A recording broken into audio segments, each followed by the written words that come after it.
Hello, my name is Bill Barberg, the president of Insight Formation, and I'm looking forward to sharing with you today the concept of strategy-aligned management and explaining the way that these concepts are key to excellent performance using the balanced scorecard methodology.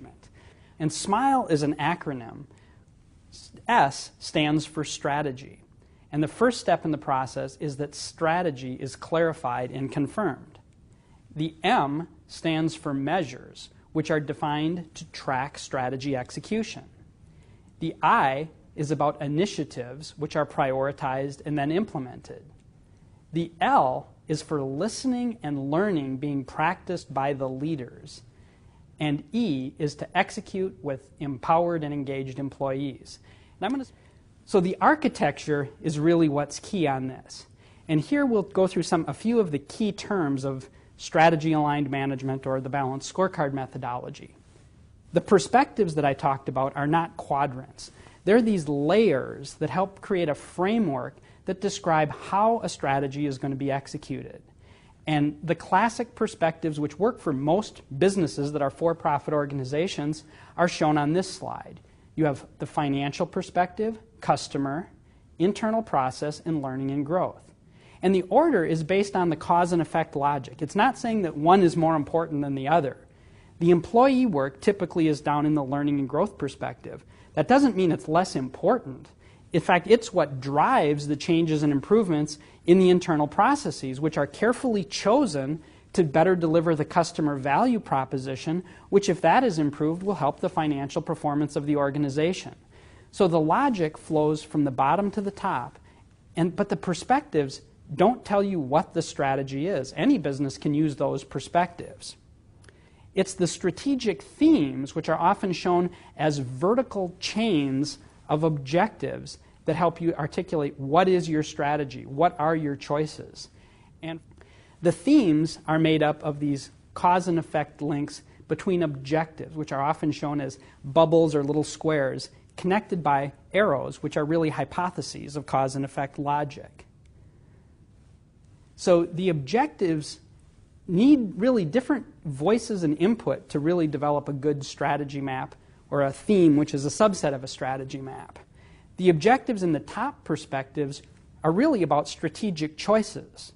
And the people down at the front lines, often it's not their role to create those choices and make those choices. But once those choices are made, the internal processes and the change with people and systems and infrastructure, that involves a different set of insight, often that does come from the front lines. So this process is important to engage people. That's why the listening and learning is so important, we'll discuss later. But each one of the objectives should articulate a change.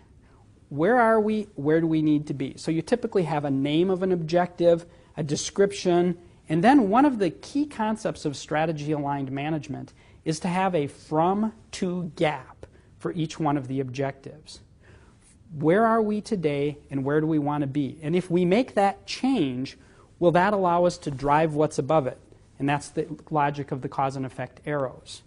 And it's a good practice to have either an owner or at least a performance advocate, which is often actually preferable, responsible for each one of those objectives and moving them forward. Once you have that in place, then you can say, how are we going to measure those objectives? How are we going to measure progress? And this is where we get into the M of SMILE.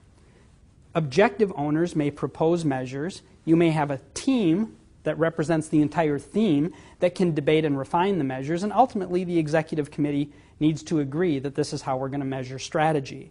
And those measures give additional clarification, they help sharpen accountability, they allow adjustments if things aren't progressing as you thought, and the measures should have a clear description so everyone knows exactly what it is and where the information comes from, as well as targets, so you know how big of a change you're trying to make, and likely some logic for color banding so you can see, is it red, yellow, or green? Then you have the I, which is the initiatives. And initiatives aren't the day-to-day work of the organization.